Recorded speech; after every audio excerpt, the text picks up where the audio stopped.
TV actress Shweta Tiwari 2 शादियों के बाद भी सिंगल मदर बनकर बच्चे पाल रही हैं। पलक उनकी पहली शादी से हुई बेटी हैं, जबकि बेटा रियांश अभिनव कोहली से हुआ।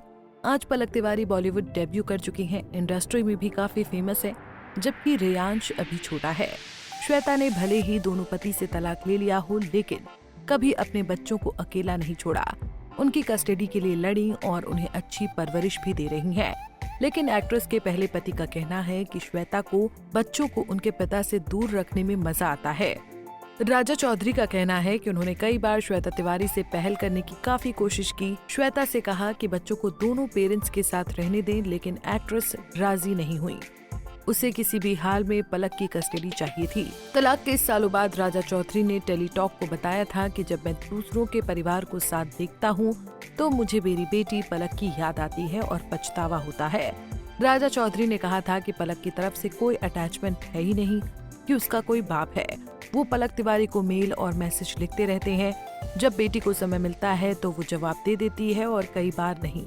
मैं दुआ करता हूँ कि बेटी साथ हो जाए। मैं अपनी बेटी के बारे में कुछ नहीं जानता, जितना मीडिया जानती है उतना ही जानता हूँ। एक दिन मुझे न्यूज में ही पढ़ने को मिलेगा कि बेटी की शादी हो गई। मुझे नहीं लगता कि उसकी माँ मुझे बुलाएगी, क्योंकि बाप की तो कोई जरूरत ही नहीं है आज।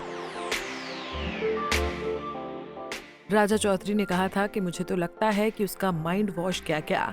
बता दें कि श्वेता तिवारी ने राजा चौधरी पर घरेलू हिंसा का आरोप लगाया था, जबकि राजा ने घरेलू हिंसा जैसी बातों को बेबुनियाद कहा था। उन्होंने कहा था कि जब आप कोर्ट जाते हैं तो 4 फर्जी मुकदमे ऐसे ही लगा दिए जाते हैं। मुझे एकदम राक्षस बना दिया गया। मैं उन दिनों विलन था। जिन लोगों के साथ परिवार शुरू किया उन लोगों ने ही विलन बना दिया। सच्चाई क्या है कौन जानता है। श्वेता तिवारी ने 18 साल की उम्र में परिवार के खिलाफ जाकर राजा चौधरी से शादी की थी और 20 की उम्र में पलक की मां बनी। श्वेता तिवारी ने बताया था कि राजा जाट परिवार से ताल्लुक रखता था, जो कि मेरे परिवार वालों को बिल्कुल पसंद नहीं था। घर में बवाल मच गया था। मेरे परिवार और पूरे खानदान में मुझे छोड़कर किसी ने लव मैरिज नहीं की। जब शादी के बाद मेरे और राजा में प्रॉब्लम्स शुरू हुए तो मुझे और बातें सुनाई गई। मैं भी परेशान हो गई थी। मुझे चिंता होती थी कि मेरी बेटी पलक को पिता का प्यार नहीं मिल पाएगा। जानकारी के लिए बता दें कि श्वेता ने खुलासा किया था कि राजा ने उन्हें 1-2 बार नहीं बल्कि कई बार धोखा दिया था। एक बार तो उन्होंने राजा चौधरी को रंगे हाथ पकड़ लिया था। उसने मुझसे माफी मांगी और कहा कि आगे ऐसा नहीं होगा, लेकिन श्वेता पूरी तरह से टूट गई थी। सोचती रही कि आखिर उनके साथ ही ऐसा क्यों हुआ। जबकि राजा ने कहा था कि हमारे बीच समय देना कम हो गया था, प्रायोरिटी बदल गई थी। पति से ज्यादा उसे काम पसंद आने लगा था। फिर बातें बिगड़ गई थी। वो सलाहकारों के बहकावे में आ गई। राजा से साल 2012 में तलाक के बाद श्वेता ने 2013 में अभिनव से दूसरी शादी की। दूसरी बार बेटे रियांश की मां बनी, लेकिन इस शादी में भी श्वेता को घरेलू हिंसा का सामना करना पड़ा। बच्चे की कस्टडी लेने के लिए भी खूब बवाल हुआ। राजा चौधरी ने श्वेता तिवारी की दूसरी शादी टूटने पर कहा था कि 2 लोगों के बीच जो हुआ वो जाने।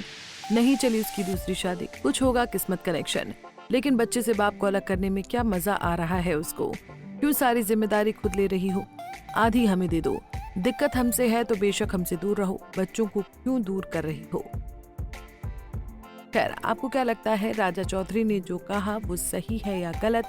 अपनी राय हमें कमेंट बॉक्स में बताना ना भूलें।